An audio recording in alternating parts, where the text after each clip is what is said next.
In our Gospel of Palms, we hear that after Jesus had travelled towards Jerusalem, he prepares to enter the city riding on a donkey, and people strew Jesus' path with their cloaks and with branches cut from the trees. Well, today there is no donkey. Well, there is. You've got the video of Flower, but Flower, who comes to our services, is back at the stables. You can only see her online. There are no crowds. Everyone's indoors, and very few people are travelling anywhere. And there might be no palm crosses to bless this morning, but the Diocese Initiative has asked that we all make our own and put them in our windows, so we will still be able to share together in that way. We're living under a regime change at the moment, one of lockdown and isolation, but it's one that's for our own good and the protection of our own health.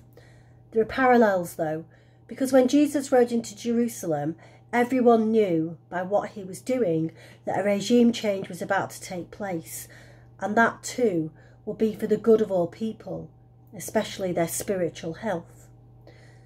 This was the day that God's people had been praying for. They'd been under the control of Rome, reduced to nothing more than a puppet state. They'd no king, because the Romans wouldn't let them have one. They could still appoint a high priest, but the Romans insisted on approving whoever they chose, and they made sure that their high priest never got any ideas about leading a revolt in an effort to create the Jewish state. And Jesus had come to bring about that new regime, fulfilling the Old Testament prophecies. There's a story about a little boy who was poorly on Palm Sunday, and he had to stay at home with his mum while his dad went to church. And his dad came back from church with a palm cross. His son said, "What's that for, Dad?" And his dad said, "When Jesus came into town, everybody waved branches from palm trees to honour him, and that's why we were given palm crosses to take home today." The little boy thought about it and then went, "Oh no, the one Sunday I miss church is the Sunday that Jesus shows up." Well, it feels a bit like that right now, doesn't it? We're going into Holy Week, we're stuck at home, and if we aren't careful, we could miss Jesus showing up. But sadly, that's often the case, even when we're in church and able to worship each day of Holy Week. In churches all over the country, there's a pattern of lots of people worshipping on Palm Sunday and then vanishing just to return on Easter Sunday and miss out on walking that journey with Jesus through Holy Week.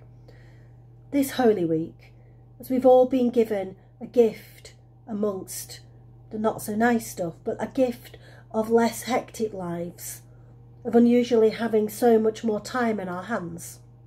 Let's try and give some of that time to God each day, walking with Christ on his last journey, not jumping from Palm Sunday straight to Easter Sunday. I'll be putting material online every day in Holy Week, short, simple reflections to use, other things as well, things to pray with, things to help you draw closer to Christ.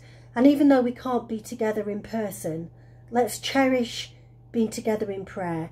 And I really look forward to seeing pictures of everybody crosses in their windows, proclaiming that this is Holy Week, that we follow Jesus, and to celebrate the resurrection come Easter Sunday.